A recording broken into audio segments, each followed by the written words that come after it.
ओम। एक बहुत ही सुंदर प्रसंग है चतुरस्य चौरः। बचपन में सभी लोगों ने इसको पढ़ा होगा। चार चतुर चोर हिंदी में है, संस्कृत में यह था। चार चतुर चोर थे। वह राजा के दरबार में सेंध मारने के लिए रात्रि में चले। आजकल तो डिजिटल चोरी हो गई है, तमाम तरह की चोरियां हो गई है, लोग दूसरे तरह से चोरी करते हैं। लेकिन पहले लोग रात में जब सो जाते थे तो घर में सेंध मार देते थे। राजा महाराजा के यहाँ भी सेंध मार देते थे, मतलब घर के अगल बगल से मिट्टी का घर होता था, महल, वो सब तोड़ के निकाल लेते थे। तो वो लोग सेंध लगा रहे थे राजा के दरबार में रात में।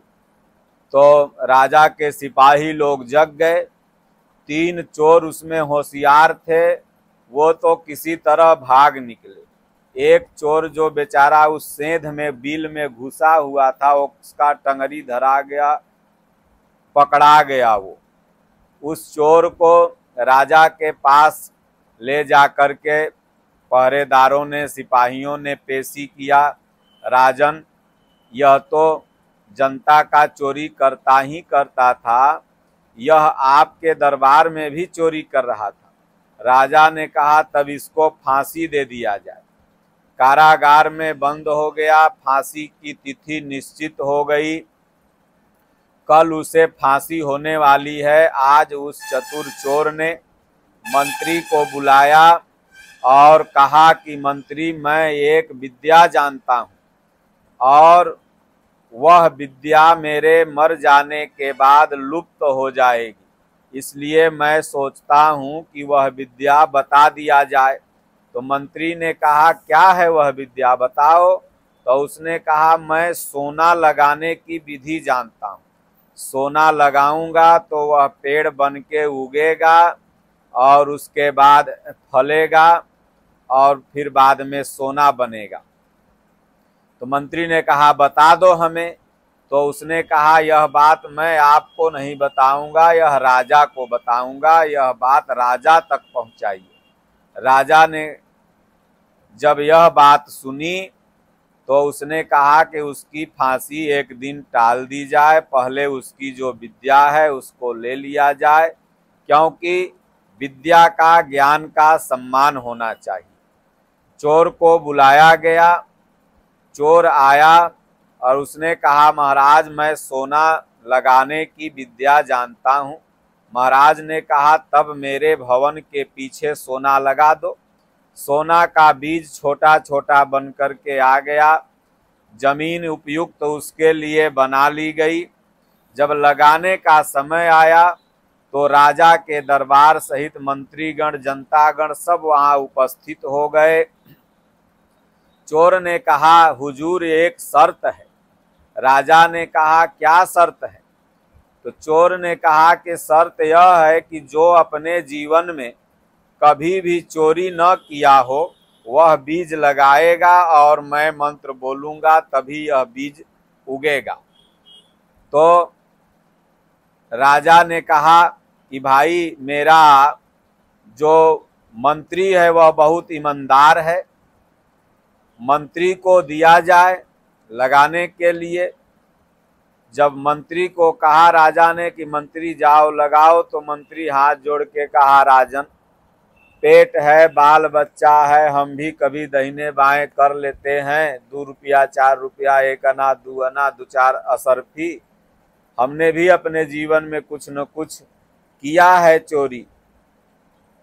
तो चोर ने कहा तो आपके पंडित जी जो पुरोहित हैं ये तो ईमानदार हैं, इनको कहिए यहीं बीज लगा दें, मंत्र मैं बोलूंगा। राजा ने कहा पंडित जी आप लगा दो, आप तो कभी चोरी नहीं किए होंगे। पंडित जी ने कहा हुजूर माया में रह रहा हूं तो कुछ दहिने बाएं हो ही जाता है।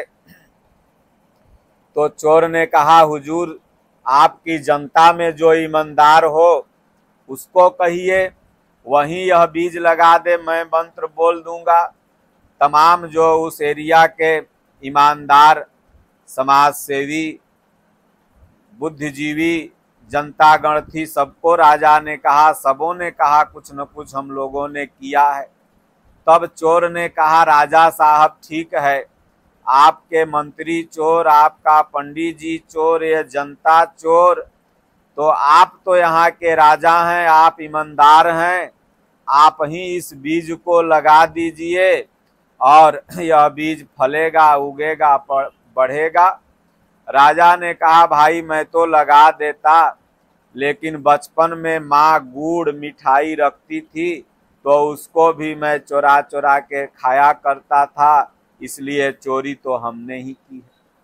तब उस चतुर ने हाथ जोड़ करके महाराज के सामने कहा, प्रभु, जब जनता से लेकर के राजा तक, मंत्री से लेकर के पुरोहित तक सब चोर ही है आपके इस संसार में, इस राज्य में, तो इस अकेले चोर को आप फांसी क्यों दे रहे हैं? आप समस्त इन लोगों को पहले फांसी दीजिए और तब मुझे फांसी दीजिए। राजा ने उस चोर की चतुराई को समझ लिया और कहा कि इसे फांसी न दिया जाए, यह आज से मेरे दरबार में सलाहकार के रूप में कार्य करेगा।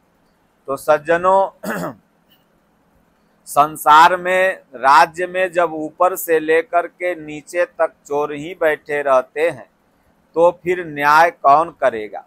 इसलिए परमात्मा भगवान कहते हैं, आ ब्रह्म भुवना लोकाः पुनरावर्तिनो अर्जुन, यह संसार पुनरावर्ती है। माम उपैत्य तु कौन्तेय पुनर्जन्म न विद्यते। अर्जुन, जो मेरा भक्त है उसका पुनर्जन्म नहीं होता। भगवान ने कहा, अपि चेत सुदुराचारो भजते माम अनन्य भाग साधुरेव स मंतव्यः।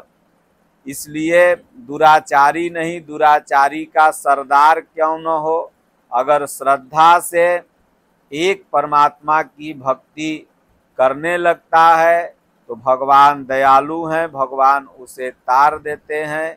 इसलिए आप पूर्व में क्या किए हैं, क्या नहीं किए हैं, लेकिन जब इस संसार की नश्वरता आपको पता चल जाती है और समर्पण भाव से आप उस परमात्मा रूपी राजा की शरण में चले जाते हैं तो भगवान आपके गुण और अवगुणों को नहीं देखते हैं। भगवान आपके भाव को देख करके आपको शरणागत ले लेते हैं। इसलिए माना जाए तो एक तरह से सभी पापी हैं और माना जाए तो एक तरह से सभी पुण्यात्मा हैं। इसलिए भगवान का जो भजन करता है वही इस संसार में पुण्यात्मा है। पूज्य गुरुदेव भगवान कहते हैं, पापी नहीं पापी का सरदार क्यों न हो, वह अगर गीता के बताए हुए मार्ग पर चलने लगता है तो एक दिन अवश्य ही अपने गति को प्राप्त कर लेता है। इसलिए ओम का जाप और सद्गुरु का ध्यान करते हुए अपने जीवन को श्रेष्ठ, मंगलमय, उत्कृष्ट बनाएं। ओम श्री सद्गुरुदेव भगवान की जय।